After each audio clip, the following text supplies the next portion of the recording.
of Orthodox spirituality. Lord, have mercy, Lord, have mercy. A wondrous journey into Orthodoxy. Lord, have mercy. Prepared and presented by Angeliki Antonakou, Lekea. Lord have mercy, Lord have mercy, Lord have mercy, Lord have mercy, Lord have mercy, Lord have mercy, Lord have mercy, Lord have mercy. Lord have mercy, Lord have mercy, Lord have mercy, Lord have mercy, Lord have mercy, Lord have mercy, Lord have mercy, Lord have mercy, Lord have mercy. Lord have mercy, Lord have mercy. Lord have mercy.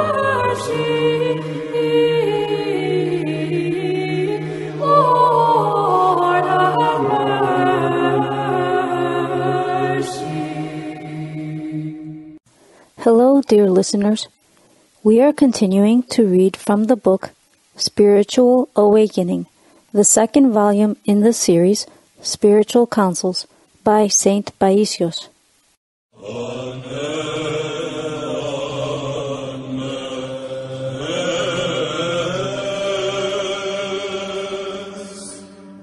Those who die bravely do not die. I remember that in the army we all had a common goal. I tried, but the spirit of sacrifice existed in the others as well, regardless of whether or not they believed in the afterlife. Why should he be killed? He is a family man, they would say, and they would volunteer for a dangerous mission. The sacrifice they made had greater value than the sacrifice made by a believer. The faithful person believes in divine justice and divine recompense, whereas the others do not know their sacrifice will not be in vain and will have its recompense in the afterlife. During the occupation, back then with Constantine Davakis, the Italians had arrested young officers, put them in a boat, and sank it. Constantine Davakis, infantry colonel and a Greek-Italian war hero, the Greek army's heroic encounter during the outbreak of the Italian attack in Epirus is owed to him. Later, they gathered the first people they found and tortured them to reveal who had weapons. What a great sacrifice made by worldly people. In Konitsa, near our home, where they have now built the church of St. Cosmas Etolos, his feast is celebrated on August 24th, there used to be a mosque. They were locked up in the mosque and severely beaten throughout the night with whips and wires and other instruments of torture which tore their skin. To muffle the cries of the prisoners, their captors sang or played music. This is where the saying came from, to be beaten to music. They even hung them upside down until the blood started oozing from their mouths. But they did not speak throughout these tortures, for they thought, if we talk and reveal who has weapons, for they knew who did have some weapons, they will beat all the others to get them to confess. This is why the first group said, let us die and prove to them that the others don't have any weapons. But there were some who for a few pounds of flour would say, so-and-so has a couple of weapons. People were dying of hunger and would readily betray others. A battalion made up of Italian soldiers who were all illegitimate children and had grown to be particularly cruel would then release all their anger. They'd take little children, place them naked on hot metal machines, step on them so they'd burn so that their parents might reveal where the weapons were hidden. We have no weapons, we have no weapons, the older people shouted. But the Italians continued to torture and burn the children. What I am trying to say is that these more or less worldly people were willing to die so the others would not be beaten or even killed. This way they saved many lives. That's how our nation was upheld in those difficult times by a handful of brave men. Those who die bravely do not die. Without heroism, nothing can be done. And know that a believer is also brave. Look at poor Makriyanis, what he suffered and at what period of time. Yanis Makriyanis, 1797 to 1864, general in the Greek Revolution of 1821 and a great fighter. Following the independence of the Greek state, He also fought for the granting of a constitution to the Greek people by Otto, the monarch of Greece. He authored acclaimed memoirs known as the Memoirs of Makrianis. Yaroda, Yanis Makrianis wrote once, "My eyes smoked." Yes, his eyes did smoke, and they looked like they had vapors coming out of them from all the intensity and agony he felt.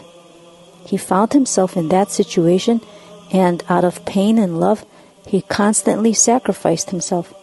He did not think of himself or consider his own interests, and he had no fear of being killed when he was struggling for his country. Yanis Makrianis experienced spiritual conditions. If he were to become a monk, I believe that he would not have differed much from Saint Anthony. He used to do 3,000 prostrations while his body still suffered from war injuries and wounds. During his devotions, his wounds would open, and his intestines would come out, and he would push them back in. 3 of my prostrations equal one of his. He would wet the floor with his tears. If we were in his place, we would go to the hospital to be cared for by others, and these worldly people will be our judges. He who does not consider himself receives divine power. Yaroda, was your life ever in danger during the war? Oh yes, not just once or twice. I think now how God helped, and I am profoundly moved. I didn't think of it then. Especially death. I didn't think about it at all. When you are determined to face death, you aren't afraid of anything. The determination for death is equal to 1,000 guards. Death is security. In war, the sacred companies of dedicated soldiers have the skull as their symbol. It says that they are ready to die. Whoever doesn't think of himself, but prefers the good of others and the general good, receives divine power. And you see, when someone acts with a sacrificial spirit, God protects him. I remember once we set up a defensive post behind a huge boulder. I had dug a foxhole and was hiding in it. A fellow soldier came and asked me, "May I come in too?" Another soldier came and asked the same thing. I allowed them to come into my foxhole, and I remained outside. At night, when many bullets were being fired, one literally grazed my scalp. I was wearing only a hood, not the helmet. I shouted, "Guys, I've been hit." I touched my head with my hand and looked, but there was no blood. I touched it again. Nothing. The bullet had grazed my head and had only cut my hair toward the back, leaving a strip 6 centimeters wide without any hair. You have not gone through difficult years or occupations. You have not seen wars or enemies, and so on, and I hope you never do, nor do you understand such things. But these years are like a pressure cooker that is boiling and whistling. It takes endurance, bravery, and manliness. If something should happen, be sure not to leave yourselves completely unprepared. Be prepared from now to be able to face any potential difficulty. What did Christ say? Didn't he say, "Be ye ready"? Matthew 24, verse 44, Luke 12, verse 40. Living in such difficult times as we do today gives us one more reason to be all the more prepared. It is not only sudden death that we may encounter, there are other dangers as well. Therefore, dispel the spirit of ease and comfort for ourselves. Let the sense of philotimo prevail. May you always have the spirit of sacrifice. Now I see something that is about to happen, but is constantly postponed. There are many short postponements. Who is making these delays? Is God pushing? Let's give it 1 month. Let's give it 1 more month, 2 months. This is how the present situation is going. This was said in November of 1984. But because we do not know what is waiting for us, it is best to cultivate as much as possible the virtue of love. This is the most important of all, to have true love among yourselves, sisterly love, not false love. Always, when there is true concern for each other, compassion and love, one can act correctly. Kindness and love are empowering. As far as possible, be discreet in your conversations and do not overly open up to others.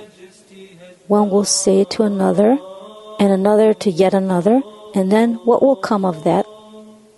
It is entirely possible from one foolish remark to cause a lot of harm, and then you'll be knocking your heads on the wall. You should have seen the secrecy observed in the army. Your first responsibility, if captured, was to destroy the secret signals code. You had to cut it into small pieces and swallow them. Once, when I was in danger of being captured, I swallowed them. Otherwise, if the guerrillas had taken them and had learned the army was in a particular place, needing food or supplies, they could then send a message to our headquarters, and the Air Force would be dispatched to drop food for them and bombs on our army. You see, the guerrillas could present themselves as the army. If you were captured and they knew you were the wireless operator, they would pull out your fingernails with pliers to make you tell them the secret signals code. And you were willing to endure that torture rather than to betray the secret code. Another soldier was burned under the armpits to deliver a particular secret letter. He did not give in and became paralyzed from the torture. He did not confess, and that is why he became a confessor. Some women transported secret communications hidden in saddles and were determined to die if necessary. Death in wartime is very redeeming when someone sacrifices himself in order to protect others. Those who sacrifice their life from pure love in order to protect their fellow human being are imitating Jesus himself. They are the greatest heroes because they are feared even by death itself, as out of love they defy death and gain immortality, taking the key of eternity right out from under the slab of the tomb and trip lightly toward eternal blessedness. To thee, O Lord, who hast created all. The entire life of a monk is a sacrifice. The monk is helped naturally by his whole way of life to have love and sacrifice. He has set out to die for Christ. In other words, he set out for sacrifice. Having no obligations, the monk is obliged to cultivate the spirit of sacrifice. A layman does not set out to die for Christ. In addition, he has obligations. He must think of his family, his children, and for this he has extenuating circumstances. He can be justified. For example, during a war, one who has a family may try to avoid the danger for the sake of his children. He may not think that in doing so, someone else may die who also has children. In any case, there is here at least a concern for his family. He says, "My children must not be left on the street." He may not even believe in the other life and be only trying to save this life. In other words, Yaroda, a monk must be constantly sacrificing himself. Look, didn't we say that the whole life of a monastic person is one big sacrifice? Otherwise, we achieve nothing. If a monastic is making slow progress in this matter, then he is not a monastic.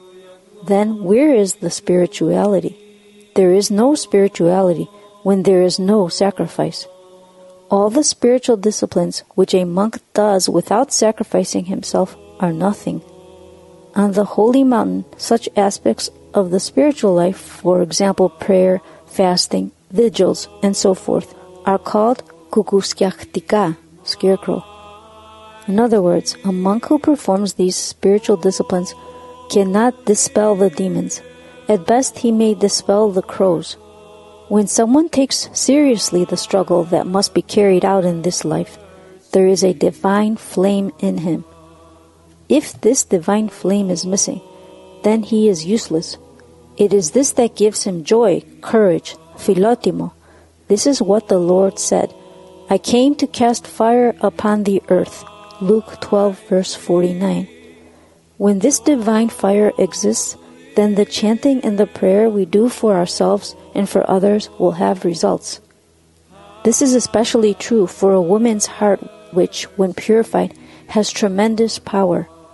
They also make great strides in prayer, becoming a radar for God.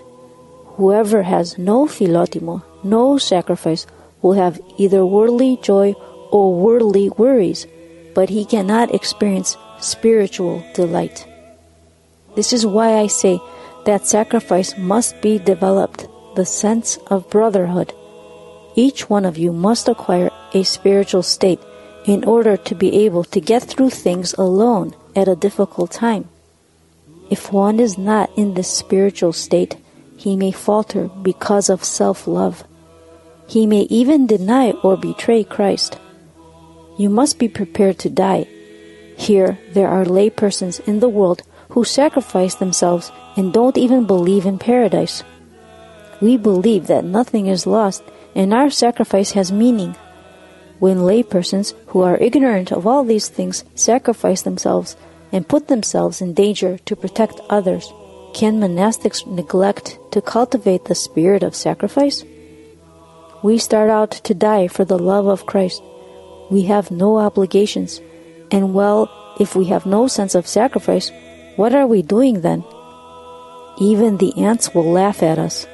Have you seen ants making fun of humans? They make fun of the lazy ones. Yeroda, is it possible for me to be willing to serve others and not have pure motives? This can be recognized. When the motives are not pure, the soul does not find peace. In this case, you detect the problem and try to purify the motives. I was impressed by one of the souls that came these days. When she learns that someone is sick and suffering, she cannot sleep and cries in compassion, and she lives in the world. She said this to someone and was advised, it may be from temptation. Can this be from temptation? Only if it is done ostentatiously can one be fooled by temptation to live a false spiritual state. Take your own self out of your activities. When someone goes beyond himself, he goes beyond the earth. He moves in another atmosphere. As long as he remains in the self, he cannot become a heavenly person. There is no spiritual life without sacrifice. Once in a while, remember death. Since we are to die, let's not be so attentive to ourselves. I don't mean be careless and allow harm to come, but don't worship ease and comfort. Nor am I saying throw yourself into danger, but at least have some heroism, you know? Look at the heroes and the bravery with which they faced death in battle. I was told by a monk who was with Yorgos Kondilis, 1878 to 1936, military leader and politician. At the age of 18, he voluntarily enlisted in the army, where he was soon distinguished during his participation in the Revolution of Crete, 1896, the Greco-Turkish War, 1897, as well as in the Macedonian struggle, 1904 to 1908. He carried out a leading role in the political developments of Greece and served as Prime Minister in 1926 and Regent in 1935. Kondilis was a patriot, a hero. During the war in Asia Minor, the Greeks had disembarked near Constantinople. Kondilis, still in his ship, saw the city from a distance and, deeply moved, shouted with excitement, "Come on, men, we are going to die sooner or later. Why not today? Let's die bravely. Let's die as heroes for our country." He was eager to approach the landing dock. In his excitement, he didn't notice that the ship had not yet touched the dock when he jumped over the side and he fell into the sea. That's how excited he was. He was unable to swim, so his men jumped in and got him out. Yeroda, you told us to try to keep ourselves out of our activities. How is this done? You like to have everything ready-made.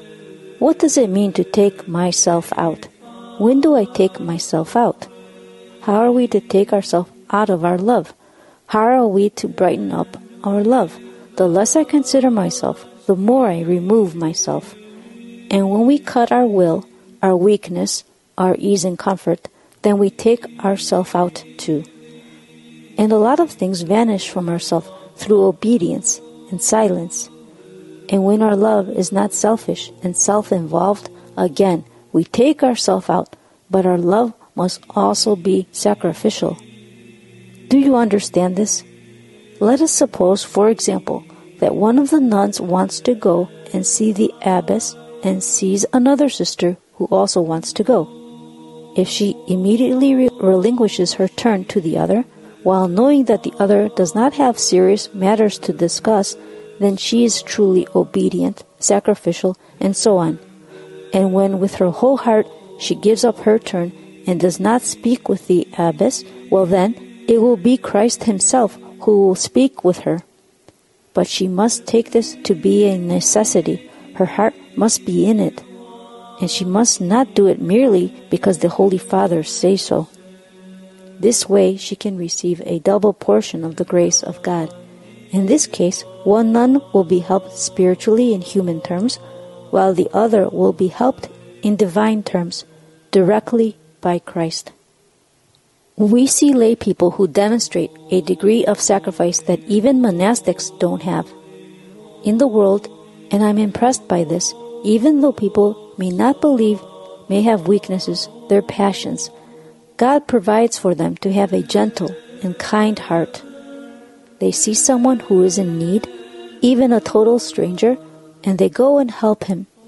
Many who do not even believe in paradise, if they see danger, they run to prevent some evil from happening. They will endanger themselves to save others, to save property, and so on. Many years ago, a worker in a factory was in danger of getting caught in the gears of a large machine, and while there were many men around, it was actually a woman who ran to save him. The men who were supposed to be brave stood there watching. Finally, the woman saved the man, but her own skirts got caught in the machine and she was killed. A martyr indeed. Such people don't take their own life into consideration. They throw the self out, and when the self is thrown out, that's when Christ is thrown in.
Chapter 3. Bravery is born of trust in God. Bravery is not barbarity. Heroic deeds are done by the brave, the big-hearted, not the big-framed, who are determined to sacrifice themselves. And in wartime, those who are real heroes also have a goodness about them and do not kill unnecessarily. Bravery has no room for barbarity. They may shoot all around the enemy in such a way as to force him to surrender. The good man prefers to be killed than to kill. And when someone has such intentions, he receives divine strength. Evil men are cowards, unmanly, bullies. They fear both themselves and others. This is why they will be constantly shooting more out of fear than purpose. During the guerrilla warfare, when I served with the army, we had gone to a village. They told us, "There are none of the guerrillas here. They've all gone away. Only one crazy woman is left." One of our men saw her in the distance and immediately fired 1 or 2 rounds with his weapon. The poor woman shouted, "What have I done to you?" and then fell down. Did he do this out of fear? Yes, out of fear. Such a person looks for the easy solution for himself. In order to be certain, he says, "It's better to get rid of the enemy." The less cowardly person is also the less evil. He will try to disable the enemy. He will try, let's say, to break his arm or his leg, not kill him. Manliness, bravery is one thing, but malice, criminality is another. It is not manly to take the enemy, the prisoners, and slaughter them. Manliness is taking the enemy prisoner, breaking his weapons, and then letting him go. That is what my father did. Whenever he caught any tzetes who raided the town of Farisa, he took their weapons and broke them, telling the raiders, "You're women, not men." Tzetes are Turkish irregulars.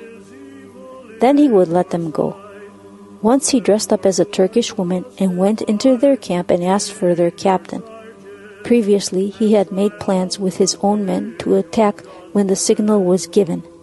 When the tzetes took my father to their captain, he said, "Send your men away so we can be alone." When they were alone, he grabbed the captain's weapon, broke it, and told him, "Now you're the woman and I am Esnepidis," the family name of the elder. Then he gave the signal, and his brave men came upon the tzetes and chased them from the town. To get ahead, one must have a crazy streak, in the good sense of the term. Depending on how you use this crazy streak, you can become either a saint or a hero.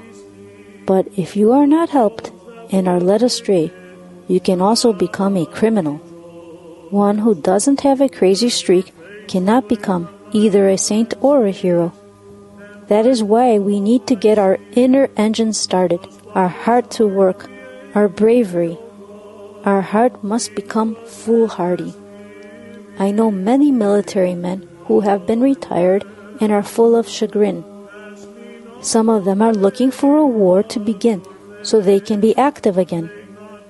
Others tremble at the thought of being called up for military duty, while others feign madness to avoid it. Many veterans tell me they would like to go up to Bosnia to fight. They have not used their bravery in the spiritual life, and for this reason, when they hear of war, they are ready to go and fight. These people who have so much energy and will, if they had only come to know the spiritual life, can you imagine what asceticism, what spiritual struggles they would have been able to undertake? They would have become saints.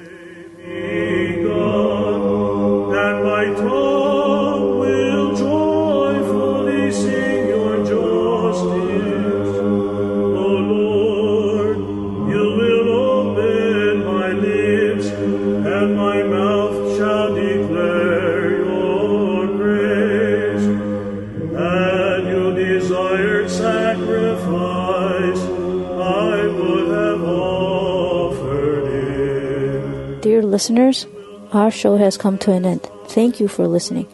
We will continue once again where we left off in our next show. Until then, be well.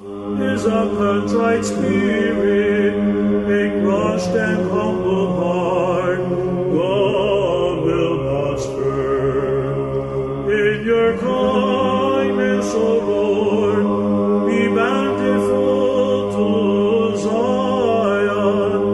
May the walls of Jerusalem be restored. Then will you delight in proper oblation, in sacrifice and whole burnt offering.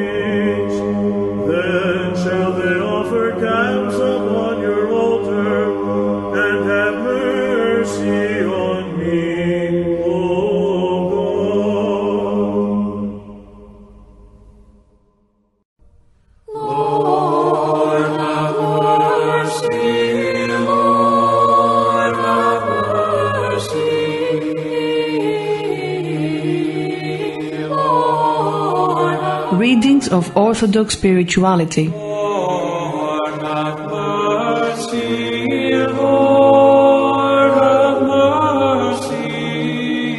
A wondrous journey into Orthodoxy. Lord, have mercy. Prepared and presented by Angeliki Antonakou, Lekea.